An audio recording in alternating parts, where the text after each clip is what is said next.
This is Real News Media TV, coverage you can trust. Please like, share, subscribe, and hit the notification bell. Select all for daily news updates. Man wanted for several murders in St. Catherine killed by police. A man who was wanted for several murders and shootings in the Gregory Park area of Portmore, St. Catherine, was shot and killed during an alleged shootout with the police Friday evening. He is Kirk Wint, otherwise called Big Red. The police say that a weapon was recovered from Wint after the shooting subsided in an area known as Banga Gully in Gregory Park. Head of the St. Catherine South Police Division, Senior Superintendent Christopher Phillips, said Wint was a major violence producer in the space and was on the police's radar for quite some time. I must say commendations goes to my team because Mr. Kirk Wint, OC Big Red, has been terrorizing the space whilst proving to be an elusive criminal to several targeted policing measures, Phillips told the news. He added that the police will continue to ramp up their operation within the division in a bid to rid crime-torn communities of criminal elements. This is the second incident in recent weeks following the shooting death of another man during a confrontation between alleged gunmen and the police in a section of Central Village on September 11. In that incident, the police said they recovered an M16 rifle. A total of 97 people have been killed in the division between January 1 and October 1, 2022, according to the JCF. Wanted man nabbed in St. Elizabeth. A man who was listed as one of St. James's most wanted was captured in St. Elizabeth on Friday. The police say Anthony Angus was nabbed by a team from the Counter-Terrorism and Organized Crime Investigations Branch, which swooped down on a house in Burnt Savannah in the parish. The police say, surrounded by highly trained operatives, Angus surrendered. Name? Where name? Anthony, sir. Anthony what? Anthony Angus, sir. Another man who was at the location was also arrested. Angus is the second person on the St. James Most Wanted list to be accosted in as many days in St. Elizabeth, following the fatal shooting of Oshane Mutombo Earl on Wednesday. As Operation Relentless 2 continues, the police are urging wanted persons to turn themselves in. If confronted by the police, they are being warned to surrender and not to engage the police in confrontations, a release from the Police Force's Corporate Communications Unit said. Family of mentally ill man appeals for help to find him. The family of a missing man, George Johnson, is appealing to anyone with information that could help with his safe return home to share it with the Spanish Town Police.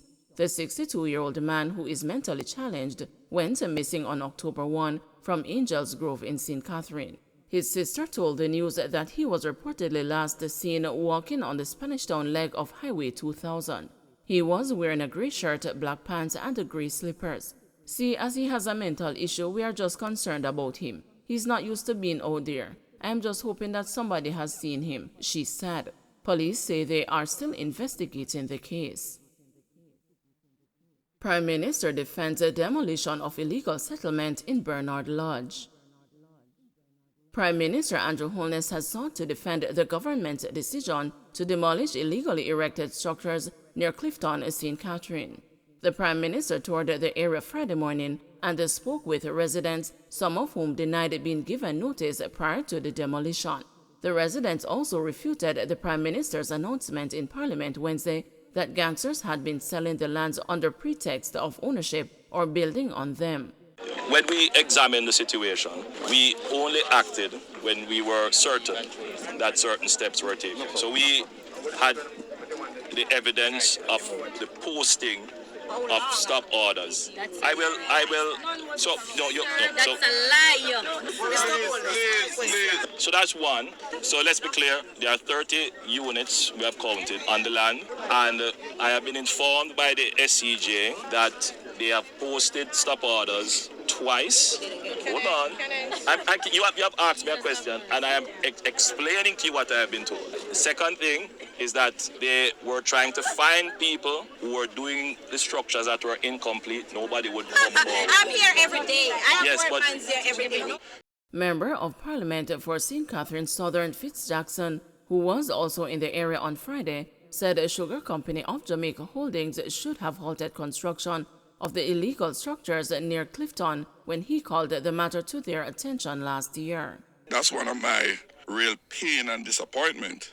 And I said it to the Prime Minister this morning in the presence of the gentleman at SCJ. SCJ, and by extension the government, is culpable.